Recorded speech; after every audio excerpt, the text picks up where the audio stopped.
சென்னை மாநகராட்சி மாமன்ற கூட்டம் மேயர் ஆர் பிரியா தலைமையில், துணை மேயர் மு மகேஷ்குமார், ஆணையர் ஜெ குமரகுருபரன் தலைமையில் ரிப்பன் மாளிகையில் நேற்று நடைபெற்றது.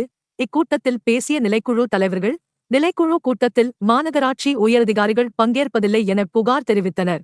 அதற்கு பதில் அளித்த மேயர், நிலைக்குழு கூட்டங்களில் உயரதிகாரிகள் கண்டிப்பாக பங்கேற்க வேண்டும் என்று அறிவுறுத்தினார். தொடர்ந்து, பிராட்வே பேருந்து நிலையத்தை ராயபுரம் இப்ராஹிம் சாலையில் உள்ள துறைமுக பொறுப்பு கழகத்துக்கு சொந்தமான 14,014 சதுர மீட்டர் பரப்பளவு கொண்ட இடத்துக்கு மாற்ற நிர்ணயிக்கப்பட்ட ஓராண்டு குத்தகை தொகை ரூபாய் 3.94 கோடி, வைப்புத்தொகை ரூபாய் 79 கோடி செலுத்த அனுமதி வழங்கி தீர்மானம் நிறைவேற்றப்பட்டுள்ளது. தகவல் தொழில்நுட்ப கட்டிடங்களுக்கு உயர்த்தி நிர்ணயிக்கப்பட்ட சொத்து வரி குறித்த தீர்மானம் ரத்து செய்ய அனுமதி வழங்கப்பட்டது.